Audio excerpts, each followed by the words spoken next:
I wanted to talk about more about depression in my life. Um, I talked about my military service and coming back. Um, I really only want to talk about kind of the big things that have upset me because I've been through counseling a lot over the last decade, and there's a lot of things that have made me feel uneasy, worthless, empty, all that stuff. And I don't got enough internet for that. So the next thing I want to talk about is my daughter.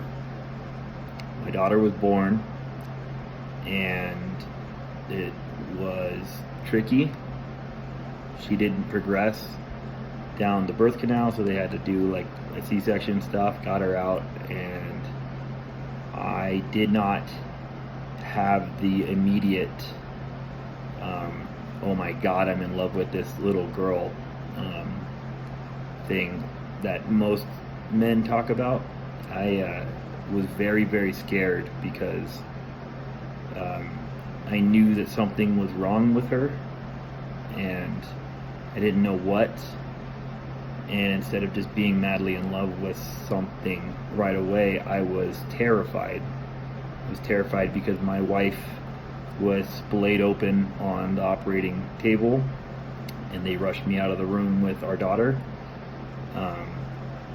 And after a few days, we were able to. Well, we had to be in the NICU because Jessa, my daughter, wasn't able to keep a proper oxygen saturation, which is very, very, very bad.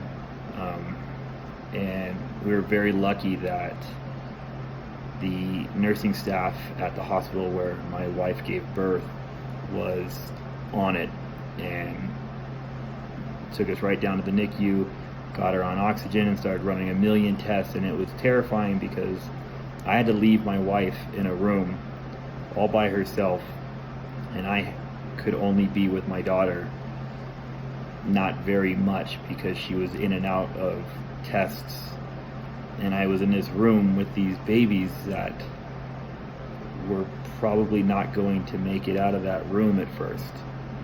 And it was very hard because I just looking at the situation, why is my daughter in this room? And there's nothing I could do about it. Absolutely nothing. And that feeling of helplessness is probably the worst thing I've ever felt. Finally, we were able to get a Stanford doctor in after days of not knowing what was wrong with her. And she found out in like 10 seconds that, basically she had a giant hole in her heart, not like a normal murmur. It was extreme, to say the least. They ran tests. We found out that my daughter has Noonan syndrome, but of course the doctors tell you don't look at that, don't look it up, don't Google it. But we did, and it was very, very scary. We're very fortunate that we were able to get into the state systems very soon and mitigate most issues with her developmentally, to where she is right back to where she needs to be right now at 3 years old. But it was a long road to hold. I don't know if that's a saying or not, but that's, you know what I mean. It was very scary not being able to do anything. There's nothing I can do. I dig holes for a living. I don't know how to fix my little girl's heart.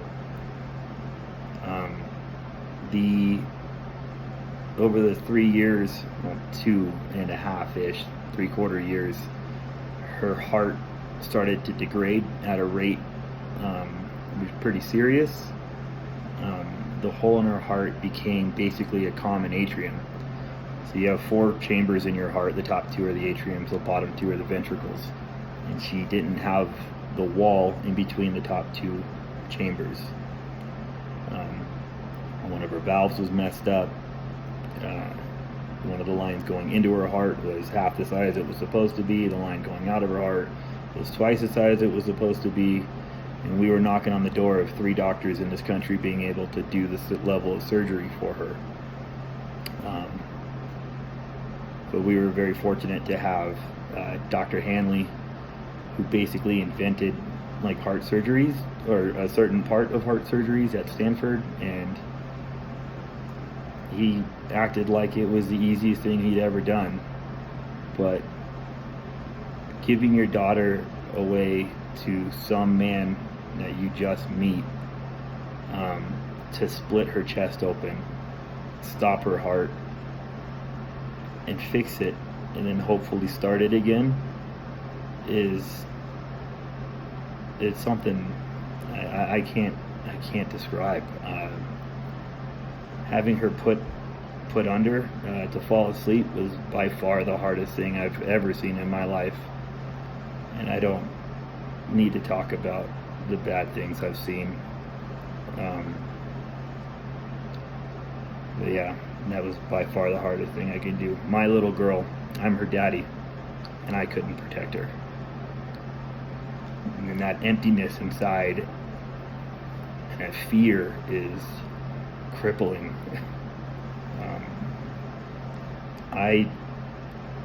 My wife and I are no longer married, or we are until February, but I don't think I could have dealt with that with anybody else because of her medical background. And we had been together for a decade, so she knew me and was able to help me. But yeah, pure emptiness, helplessness. I had a plan that if my daughter didn't make it out of surgery, I was going to end every one of those bloodlines in that room, because that's my little girl. And that's kind of the only thing I knew how to do. But I didn't have to do that, obviously. She's amazing and she's healthy now. But my wife and I are getting divorced, and that's another thing that I'm going to talk about later. Also, at the end of my trip, I'm going to talk about my brother and why I'm doing this. He's the reason why I'm doing this. So I'm just trying to let people know that everyone goes through bullshit. It's never okay to just end your life. It always gets better.